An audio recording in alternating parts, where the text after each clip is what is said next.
किसी के घर को उतना ही जलाइए कि उस आग में आप ना जल निकले। आप अरे झुकते वो हैं जिनमें जान होती है। क्या होता है साथ रहना, क्या होता है साथ खड़े होना, मैं आपसे पूछ रहा हूं। जिस इंसान के अंदर सच होता है, जिस इंसान ने कभी गलत का सहारा नहीं लिया होता, वो हमेशा अपने आप को सच साबित कर देगा। और जो गलत होता है वो बचा बचा फिरता है, वो कभी जनता के सामने नहीं आता, वो छुपा रहेगा, वो कभी अपना बयान जारी नहीं करेगा, वो हिम्मत ही नहीं कर पाएगा। और आज जो भी दो पक्षों की लड़ाई है, तो दुख दोनों तरफ है, मुसीबत दोनों तरफ है, लेकिन एक की मुसीबत बहुत बड़ी है। हम तो आज भी चाहते हैं, हम आज भी चाहते हैं कि हल निकले।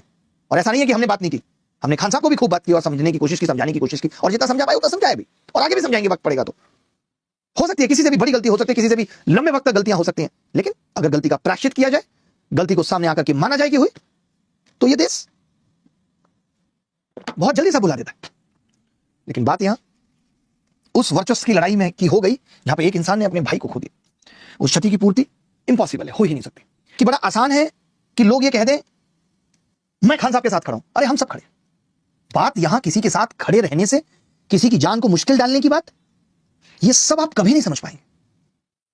क्या होता है साथ रहना, क्या होता है साथ खड़े होना, मैं आपसे पूछूं। मैंने जब उस टीचर का उस रोता हुआ चेहरा देखा तो मुझे लगा कि शायद हम कुछ लोग थे। उस आदमी ने बोला, वो आदमी शायद अपने जीवन के किसी काल में ये बोलेगा भी कि जिस दौर में मैं बाहर आया, जहां तक मुझे पता चला था कि वो आदमी रूम में बंद पड़ा है, किसी से बात नहीं कर रहा, फोन ऑफ है। हमने तो नंबर भी मंगवाया रोशन आनंद सर का, फोन ऑफ है, बात ही नहीं हो रही। तो सोचिए, एक आदमी जब हर तरफ से अपने आप को हिम्मत हारता हुआ देखता है, भाई खो चुका है, कोई साथ देने के लिए तैयार नहीं है, लोग साथ दे रहे, खान साहब ने ये किया। मैंने कभी झुटलाया खान साहब के योगदान को, और कौन झुटला सकता है? वो सब अवेलेबल है, हर चीज अवेलेबल है। खान साहब ने हॉस्पिटल बनाई, खान साहब ने बच्चों को बहुत आसान तरीके से पढ़ाया, सस्ता पढ़ाया, हर कोई मान रहा है। क्या इस योगदान के साथ उस जिद पे खड़े रहना कि एक व्यक्ति की जान चली गई है, एक और की चली जाए, हमें मतलब नहीं है। इस वक्त मैं आपसे पूछना चाहता हूं, दुख किसका बड़ा है? बस एक बात खान साहब से पूछना चाहता हूं, खान साहब के लोगों से पूछना चाहता हूं कि इस वक्त दुख किसका बड़ा है? बस मैं ये पूछना चाहता हूं। दुख दोनों दुखी हैं, दोनों मुसीबत में, सब कुछ चाहिए, बड़ा किसका है दुख? कौन ऐसे दुख में जो सालों साल तक नहीं ठीक हो पाएगा? इतना तो सोच लीजिए, ये भी तो सोचिए ना। मुझे गर्व रहेगा कि मैं उस दौर में उस आदमी के साथ खड़ा था जिस आदमी के साथ बहुत कम लोग खड़े थे। मैं ऐसा नहीं कि उनके साथ नहीं हूं कि मैं उन्हें समझाना नहीं चाहता। कोई भी आदमी, शायद मैं उन्हें नहीं भी जानता तो भी मैं उनको यही समझाता कि यार कुछ गलतियां हुई हैं, आप आगे आइए, बड़ा दिल दिखाइए, झुकिए। आप इतने दिनों में झुका जा सकता था ना। इतने दिनों में तमाम वीडियो जारी करके ये वीडियो पुराने क्या किया है नहीं किया, या और लोग आकर के वीडियो बना के तारीफ कर रहे, इन सबके बदले तो कितना सिंपल काम था कि अपने चैनल पे एक वीडियो जारी कर देना। अरे झुकते वो हैं जिनमें जान होती है। किसी से भी कोई गलती हो सकती है। ये भारत है, यहां लोग बहुत जल्दी भूल जाते हैं आपकी गलतियों को। आप अच्छा करना शुरू कर दीजिए, लोग भूल जाएंगे आपकी गलतियों को। लेकिन मैं एक बात फिर से सबसे कहूंगा, मैं उन विद्यार्थियों से भी कहूंगा, दिल साफ रखिए। आपका दिल साफ नहीं है, आप इस मोड़ पे बच जाएंगे, आप उस मोड़ पे बच जाएंगे। कोई मोड़ होगा जब आप फंस जाएंगे। दिल का साफ होना बहुत जरूरी है। कहते हैं ना कि रबड़ को उतना ही खींचिए जो जब टूटे तो आपकी तरफ ना लगे। किसी के घर को उतना ही जलाइए कि उस आग में आप ना जल निकले। आपको मुझे देखिए नॉर्मल लगता होगा, मैं भी एक उम्रदराज आदमी हूं, मैंने जीवन के बहुत दुख सुख देखे हैं, मैंने जीवन की बहुत समस्याएं देखी हैं, मैंने औरों के जीवन से भी बहुत कुछ सीखा है। जिद अच्छी चीज नहीं, मैनिपुलेशन अच्छी चीज नहीं, गलत को सही साबित करने के पीछे पड़े रहना अच्छी चीज नहीं है। जो गलत है सो गलत है। जब भी लगे कि मैं हमेशा सही हूं, सामने वाली की जगह खुद को रख के देख लीजिए और रिवर्स कर लीजिए सिचुएशन कि ये सिचुएशन मेरे साथ हुई होती, तब शायद आप महसूस कर पाएंगे। किसी का अपना भाई चला जाना न्याय से भी बहुत ऊपर है। एक मां का एक जवान बेटा छोड़कर चला जाए, ये न्याय, सच, झूठ, इन सबसे बहुत ऊपर है। ये दुख आप महसूस नहीं कर पाएंगे। जिसमें गुजरती है वो जानता है इस दर्द को। आसान है ये कह देना, आसान है इस इमोशंस को दबा देना। हिम्मत चाहिए जिस वक्त दुनिया एक तरफ हो और किसी के साथ खड़े रहने के लिए बहुत हिम्मत चाहिए। हम नहीं जानते, और जिस बात से आप मेरी हर्ट हुए, मैं फिर से समझाना भी चाहता हूं। और देखिए मेरा दिल बड़ा है कि मैं माफी भी चाहता हूं कि आपको अगर ये लगा है कि मैं किसी स्टेज पे बैठ करके किसी चीज के बारे में बातें कर रहा हूं, तो मेरा वो इंटेंट नहीं है। कोचिंग व्यवस्था पे मैं बहुत पहले से सवाल उठा रहा हूं। टॉपर्स खरीदने की व्यवस्था को मैंने हर हद तक जाकर एक्सपोज किया है कि ये गलत है। मैंने हमेशा कहा है कि शिक्षा साबुन बेचने का या किराने की स्टोर का धंधा नहीं है। शिक्षा के केंद्र में बच्चों का भविष्य है। आप बताइए, क्या हॉस्पिटल में मरीज को बिजनेस के तौर पे देखा जाना सही है? अगर पैसा इतना बड़ा है तब फिर आप क्यों विरोध करते हैं कि उसका ऑपरेशन गलत कर दिया गया क्योंकि डॉक्टर को टारगेट पूरे करने थे?